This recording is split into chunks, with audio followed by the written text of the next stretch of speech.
আচ্ছা আমি ওখানে যাচ্ছি, আমি যে মারা গেছে মারা গেছে বাড়িতে আসছি, ওখান থেকে যাচ্ছি। সিরিয়াস স্মার্ট ভাব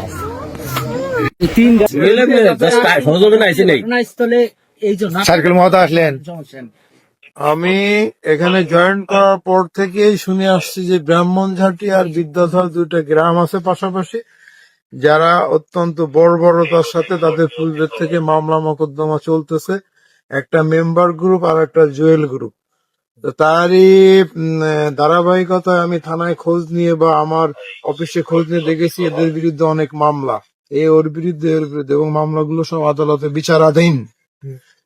এবং এ ব্যাপারে আমি ইতিপূর্বেই এই গ্রামে এই ধরনের যে মামলা মোকদ্দমা আছে, এখানে কিছু উচ্চ শিক্ষিত দু একজন ভদ্রলোক আছেন, তারা ঢাকায় বসবাস করেন, তাদের সঙ্গে কথা বলেছি।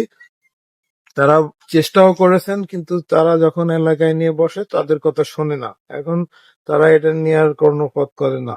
দীর্ঘদিন ধরে এই জুয়েল পলাতক ছিল, মাঝে অ্যারেস্ট হয়ে জেলেও ছিল, পরে কিছুদিন আগে মাসখানেক আগে জামিনে এসেছে, আসার পরেও পলাতক থাকে।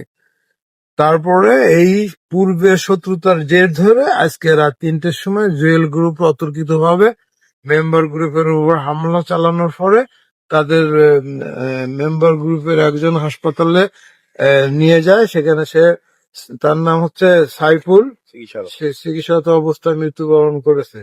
আমরা তাৎক্ষণিক সেই ভোর রাত থেকে ঘটনাস্থলে এসেছি, ওসি সাহেব আছে আমার সাথে, আমিও আছি। আমরা এলাকায় যে দেশীয় অস্ত্র টস্ত্র কিছু উদ্ধার করেছি এবং একজনকে ব্যাপারে গ্রেপ্তার করা হয়েছে জুয়েল গ্রুপের থেকে। পরবর্তীতে আমরা এখানে অবস্থান করতেছি। মাননীয় পুলিশ সুপার মহোদয় অতিরিক্ত ফোর্স দিয়েছেন এবং বলেছেন যে এলাকার জনগণকে শান্ত করতে। এলাকার পরিস্থিতি তাদের সঙ্গে কথা বলেছি, জনগণ শান্ত হচ্ছে। আমরা পরবর্তী আইনগত ব্যবস্থা গ্রহণ করে পরবর্তীতে আরো যারা এর সঙ্গে জড়িত তাদেরকে গ্রেপ্তার করে আইনে সোপর্দিত করব মাননীয় আদালতে বিচারার্থে।